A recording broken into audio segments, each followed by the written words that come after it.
Hi, I'm Natalie Rose, and welcome back to Wake Up, the channel that helps you think less about food in your body and more about truly living. Today's episode is going to be a little different. I'm going to be touching on topics of pregnancy and fertility. So if this is a sensitive area for you, please don't hesitate to hit pause and check out our future episodes. I know that this topic can bring up some heavy emotions for many people, and that's totally valid. The most important thing is that you take care of yourself. And in future episodes, I'm always going to share a trigger warning at the beginning so you don't have to worry about any surprises. If you are pregnant or you're hoping to have a family in the future and you experience some challenges with food, your body, then I'm hoping this episode can share some gentle truth telling, some insights from my real experience and the knowledge I have from working with women throughout their pregnancies about the realities of pregnancy, while highlighting the beauty of healing your relationship with food and body so that you can be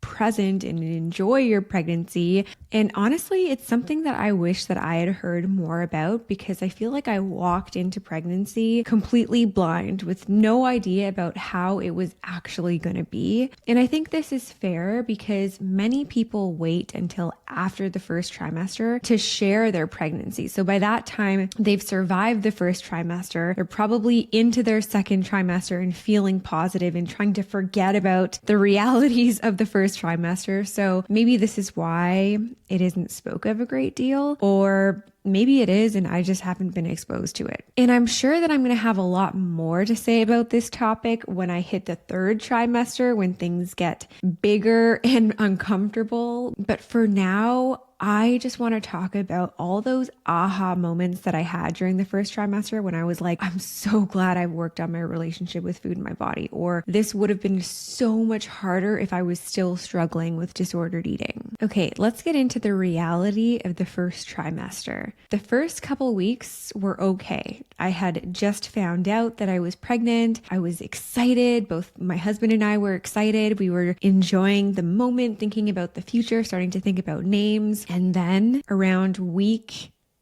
six, it hit me. The fatigue came on first. Week 6, I felt like a train hit me. I might have been able to do one task throughout the day, or say if my friend came over for dinner, I'd enjoy dinner with her. After she'd leave, that was it for the rest of the night. I couldn't do anything but sit on the couch and watch TV. My energy was just so low. Another thing I noticed quite early on were rapid body changes. Now, mind you, I had gone through IVF, so I think that might add an extra layer to this, especially since I did 2 rounds of IVF in a row, which involves, if you're not aware of the process, a lot of injections of hormones. So I felt like my body was probably affected by those injections, mostly in the form of bloating, maybe some weight gain. I didn't weigh myself during that time, but I felt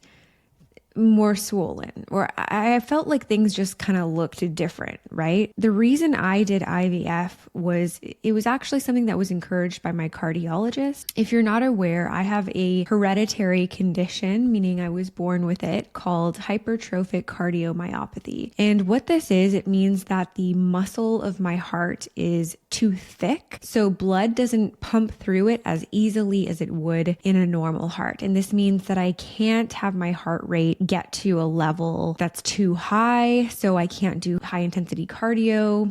I never liked running anyways, but maybe it was because of this heart condition that made it uncomfortable. It also means I can't drink alcohol because that severely disrupts the rhythm of my heart. And this heart condition has impacted my life quite a bit. I had to have surgery to receive an implanted cardiac defibrillator. This means it's kind of like a pacemaker, so that if my heart rate were ever to go too low, the pacemaker would kick in and start pacing it. But it's mostly for peace of mind, a preventative measure that if my heart were to go into cardiac arrest, it would shock my heart back to life. This has never happened to me. I've never needed it, but part of the reason why they recommended the defibrillator was because because when I was 19 and drinking copious amounts of alcohol, just like all my friends were in university, it was starting to affect my heart. And I would actually experience episodes of heart failure and I ended up in the hospital. So fortunately, since then, I've stopped drinking alcohol, so I don't have that problem. I don't experience those episodes, but it's still nice to know that I have that form of protection in me so that if, one day I was, running to catch a train and something were to happen with my heart, I'd have this backup support.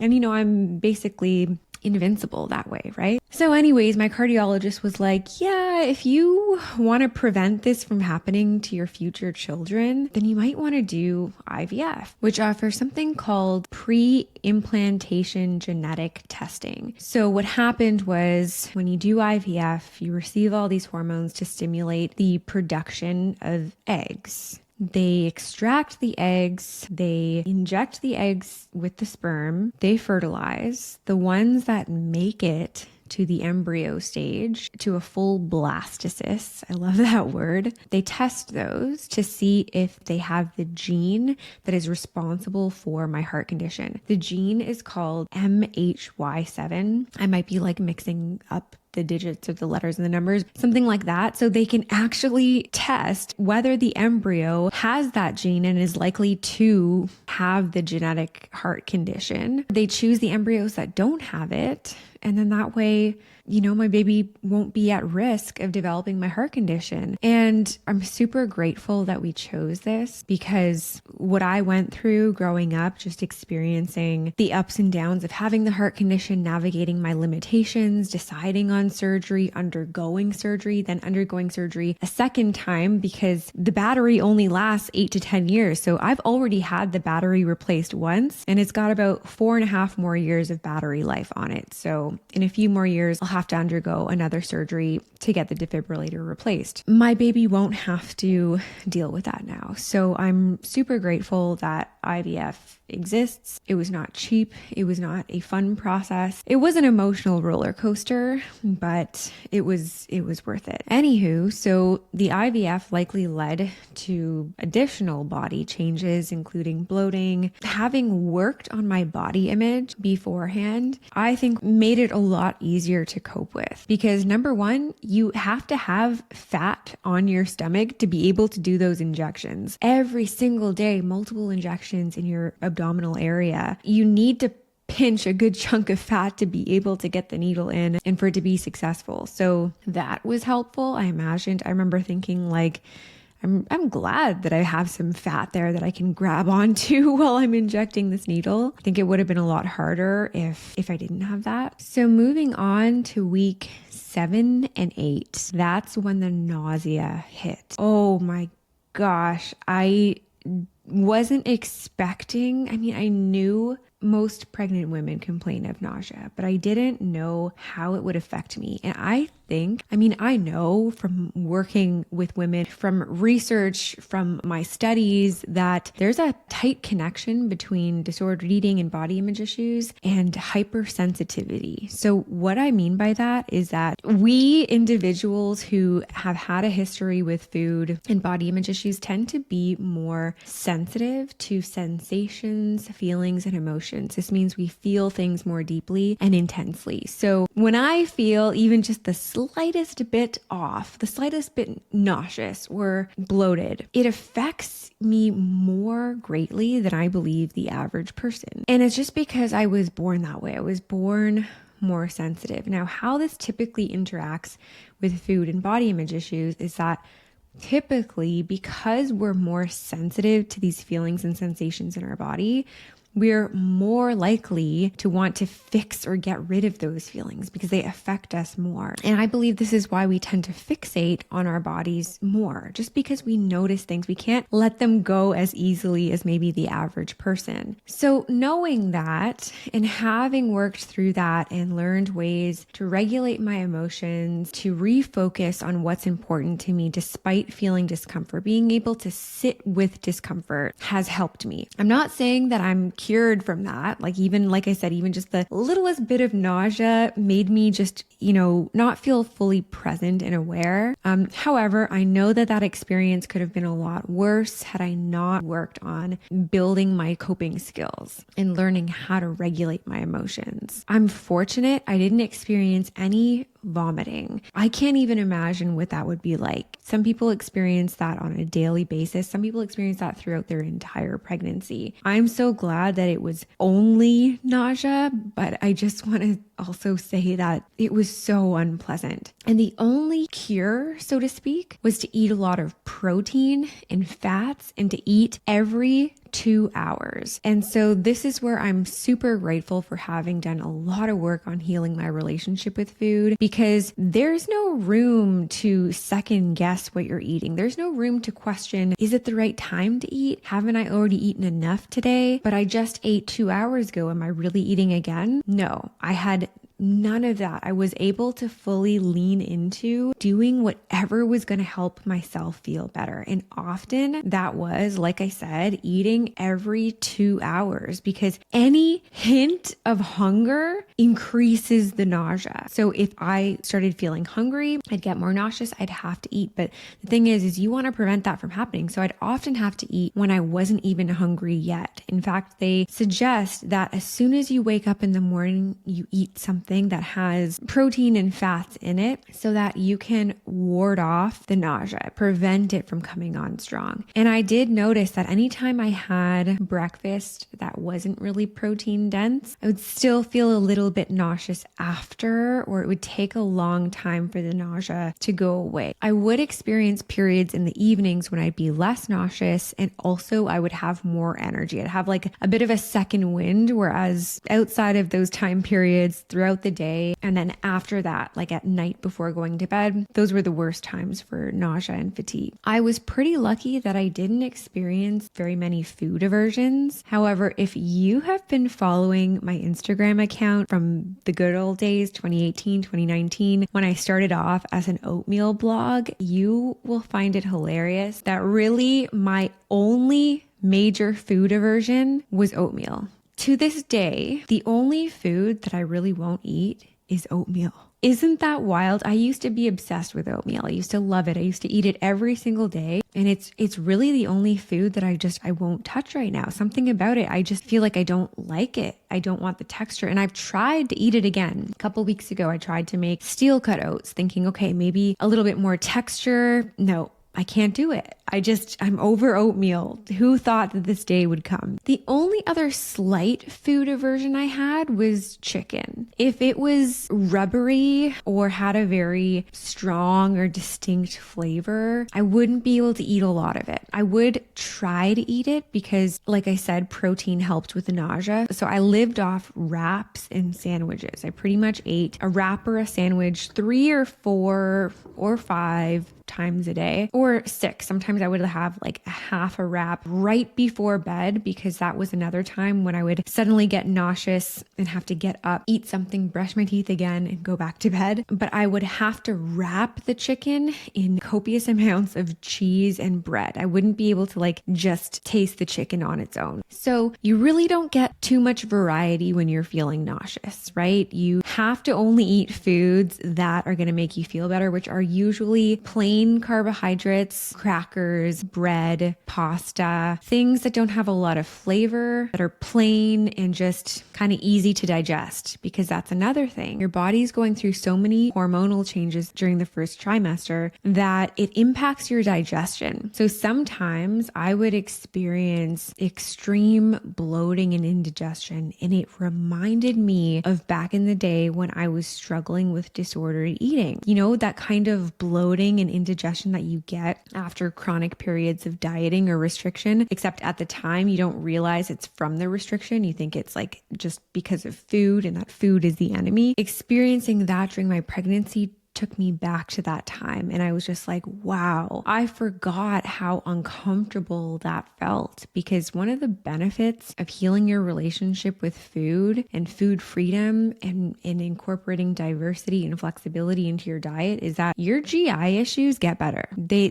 do. I can't remember the last time I felt that bloated. Besides during pregnancy, the last time was when I was really struggling with food. So that made me really thankful for healing my relationship with food, that I haven't had to experience that kind of discomfort in my stomach and in my belly for so many years. That alone is a reason why I would encourage you to get some support around healing your relationship with food, because it is so worth it to not have to deal with that kind of discomfort. And that was temporary during pregnancy. I haven't felt that way in a while. So I think that was mostly a first trimester thing when your hormones are just going crazy. Which brings me to another point, is that my skin cleared up quite a bit during pregnancy, at least during the first trimester, despite eating a lot of the foods that I had previously thought would cause acne. You know how you're always told by naturopathic doctors and nutritionists to lay off dairy because they connect that with acne, even though there hasn't really been a lot of research supporting that. I had been eating tons of dairy throughout my pregnancy because calcium is super important for bone development for the baby.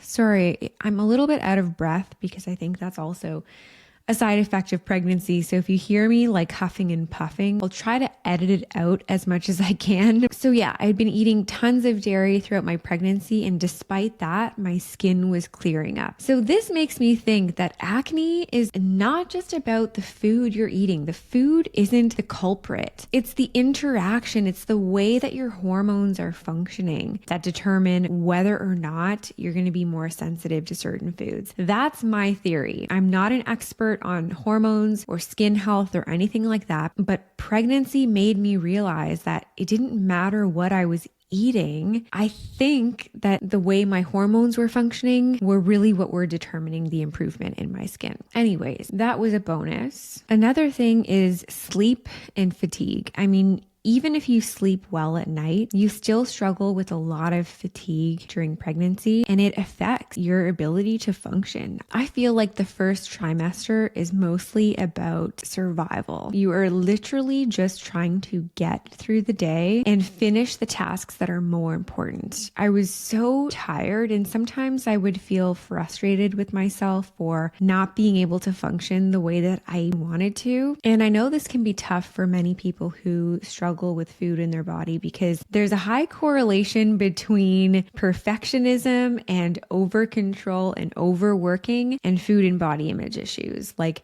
we like to have a routine. We like to have structure. We like to get things done. We like to know what our day is going to look like. We like to check off tasks. That's just a really common personality feature in this area, right? So when you're dealing with so much fatigue, you can't show up the way that you want to. Your routine is completely off. And having done the work around food and body image, part of that has been letting go of control, managing my expectations, finding a middle ground, being less black and white about, getting things done, being more compassionate with myself, being more flexible. Flexibility is a huge part of healing from food and body image issues, and you really need that during pregnancy. I will say that not every day was the same, so there were some days that were better than others, but overall, everything was just off kilter. And so having developed that skill of flexibility really helped me cope with that. Expanding on the topic of control, we know that if you have had any issues with food in your body, you likely also have issues with control. One of the things I hear most from clients is, I want to be in control. I fear losing control. And that, my friend, is what pregnancy is all about. You have no control. You are surrendering to a miracle.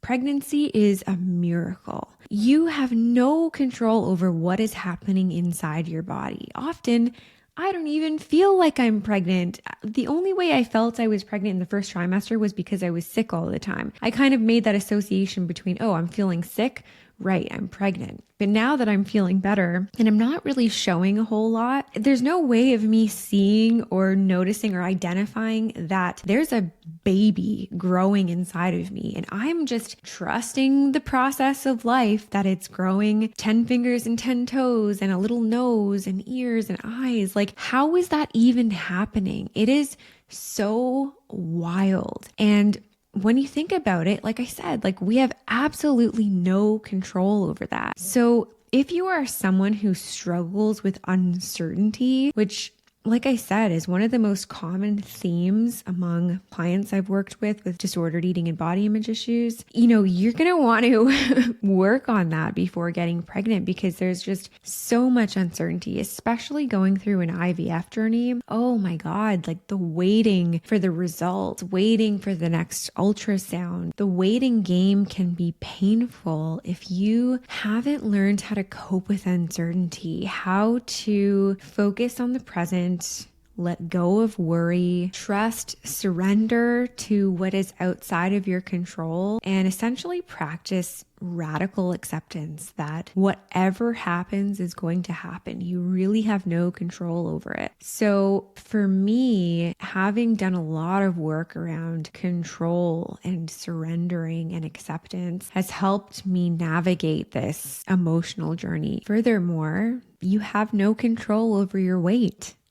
And that's like the whole thing that we try to control when we're struggling with food in our body, is like we are trying to keep our weight the same. There's no way you're doing that in pregnancy. I mean, you don't want to. If you struggle with that during pregnancy, I empathize with you, because that's not what you want to be focusing on.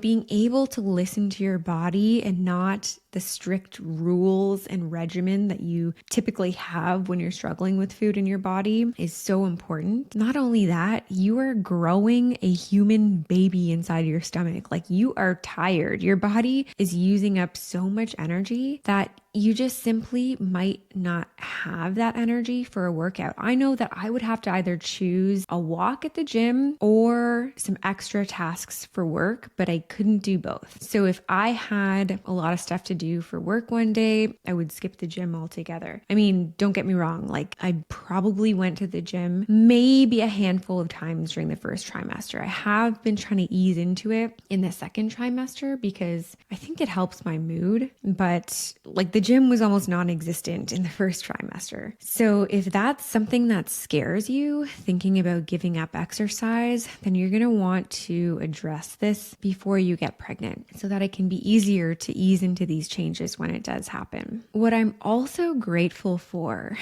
about doing the work to heal my relationship with food and my body is having learned how to deal with diet culture and comments. So diet culture can make it really difficult to navigate pregnancy because you hear a lot of BS around how much weight you should gain, or I shouldn't say only diet culture, even just weight stigma in the medical industry, right? They have rules around how much weight you should gain. And I just feel like after having done the work, I don't believe in that anymore. I think that my body is going to put on as much weight as it needs to carry this baby. My hormones are going to do whatever they're going to do. Like, I don't know. I'm like I said, I'm still early in the second trimester. I'm sure my body's going to go through so many more changes. I'm not even halfway yet, right? So I'm trusting that my body's going to do whatever it has to do. And I think that if doctors were to start harping on my weight or challenging me in some way, I think I'd be able to cope with it a lot better. I have had doctors weigh me. I mean, every time I go in, they weigh me, and that has been okay. I've seen the number increase and it hasn't upset me like it probably would have in the past. So I think that's another thing that I'm grateful for, is not being so affected by the number on the scale. That being said, you can always ask not to see the number. You can always share with your doctor your history with struggles in that area. So if that were still a concern for you, I'm not saying it's the end of the world. There are ways around around that. But for me, it was just something that I didn't have to worry about. I have received comments from family friends, not so much my family members, but family friends. And I mean, I think, bless their soul, they don't know what to say. They're just trying to say something. So I'd hear comments like, oh, I think you're not going to get that big, or you're probably going to be one of those pregnant women who you can't even tell is pregnant from behind until you turn around. And I'm just like I really didn't know how to respond to those kinds of comments, but they didn't upset me.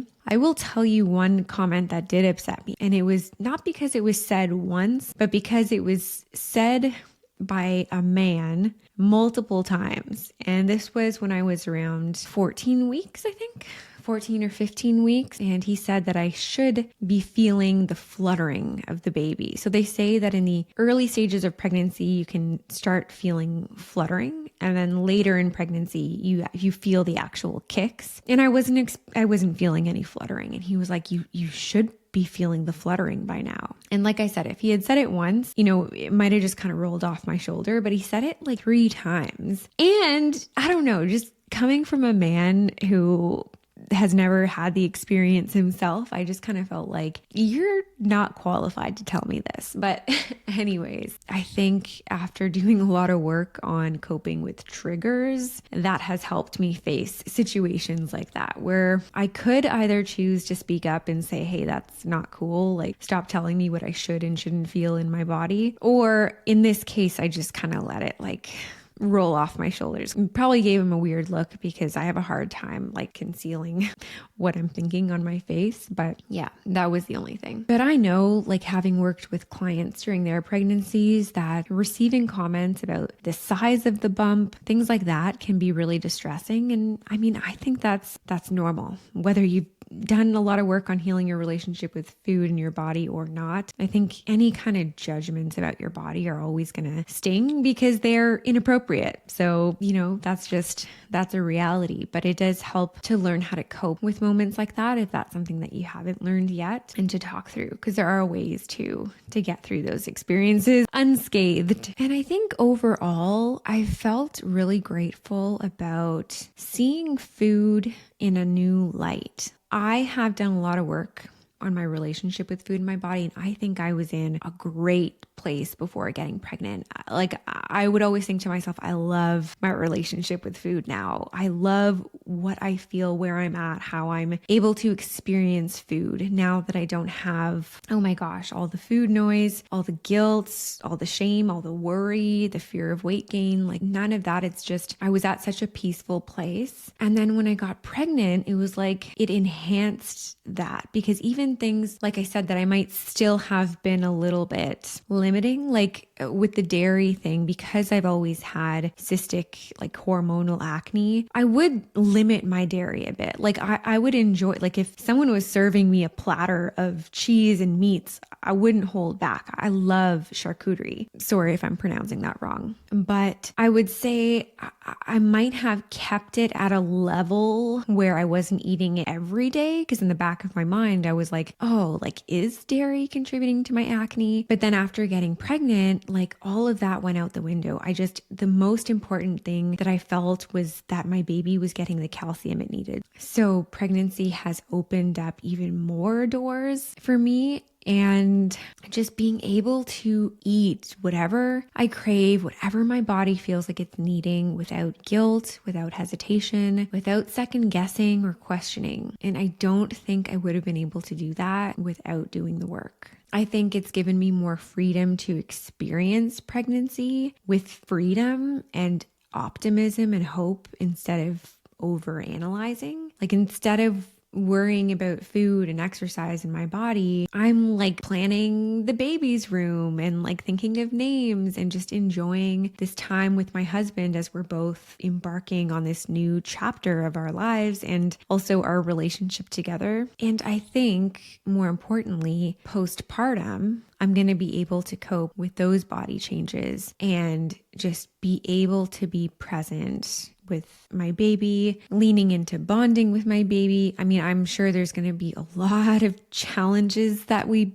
both face in the newborn period. So I'm thinking it's going to be really helpful to be very focused on how to work through those challenges rather than worrying about, how long is it going to take for my belly to go down or for me to shed any extra weight. And I'm not saying that healing is a destination or that I'm completely cured from thoughts or self-consciousness about my body. Not at all. The difference is that it does not affect my self-worth. It does not affect my view of myself. It does not affect how valuable I feel as a partner. It does not affect how lovable I feel as a partner, how worthy I feel as a person. Whereas in the past, these changes to my body would have felt, I don't want to say life-threatening, but world-ending. Like they felt like the most important thing. It felt like there was a direct correlation between my purpose and worthiness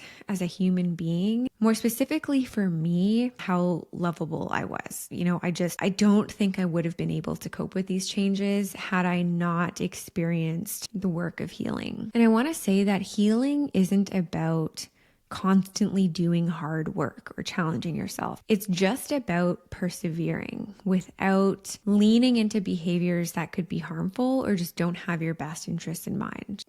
Before, if I was feeling badly in my body, I would have felt the pressure to do something about it. Now I can roll with it. I can accept that it's a minor discomfort in part of my day and that it's a part of this process of pregnancy. I mean, it's only going to come around as many times as I'm pregnant in my life, which could be this one time. So it's all part of the package that I'm just rolling with. There's no need to fix it, to do anything to stop it. Like I'm trusting the process of life. And I think that's something that you just can't do, especially when you're emotionally dysregulated from not eating enough, from being super anxious around food and exercise. So being emotionally regulated has helped. So all in all, the positives of doing some work, getting some support with healing your relationship with food and your body allows you to embrace the discomfort that is inevitable during pregnancy and soon birth and postpartum. It allows you to release control, to embrace uncertainty, to trust the process, to trust your body, to trust that your body is doing this magical thing and that it's going to heal from this magical thing without trying to exert control that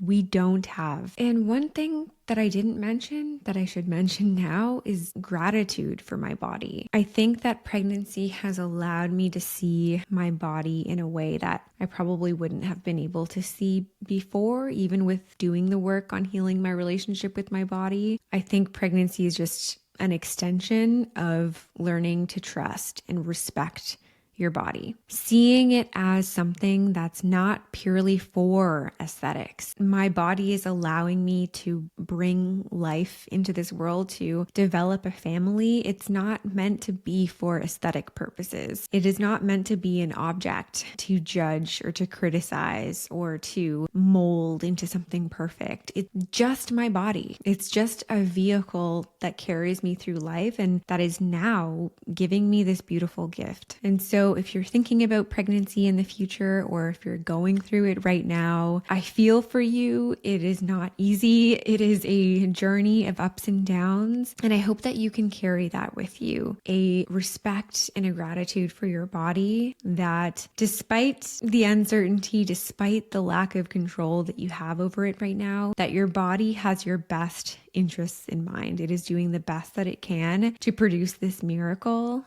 And all you got to do is sit back and relax and nourish your body and allow it to rest and give it the space that it needs to do what it's going to do. You are more resilient than you think, even if pregnancy is a huge struggle for you now or in the future. I've had clients who haven't reached a place of healing before getting pregnant, who were really struggling at the time that they got pregnant and experienced massive growth during their pregnancy because, like I said, it allows you to see your body in a different way. You're experiencing your body in a new way. You're kind of forced into this lack of control. And Another motivation that clients have had is that they don't want to pass on their food and body issues to their future child. So it kind of, can kick into action some of the motivation that maybe you have struggled with in the past, which is also a common experience. And lastly, pregnancy is not about perfection. It is unpredictable, and it is going to force you to abandon routines and rituals and even the identity that you had before, and to lean into trusting the process, the good and the bad. And so working on healing your relationship with food and your body and with your emotions can massively help with this transition. If that's something that you've been considering but iffy about or not sure about, I highly recommend allowing yourself some time to address that before or during pregnancy can help you tremendously. So I hope this episode didn't scare you away, and that rather it helped give you some encouragement, some optimism, some excitement for the journey ahead if this is something that you're embarking on too. Don't forget to subscribe to my channel and let me know in the comments if you have any questions or if you want to share anything about your experience. I'd love to hear from you. Thanks for listening, and I'll see you next time.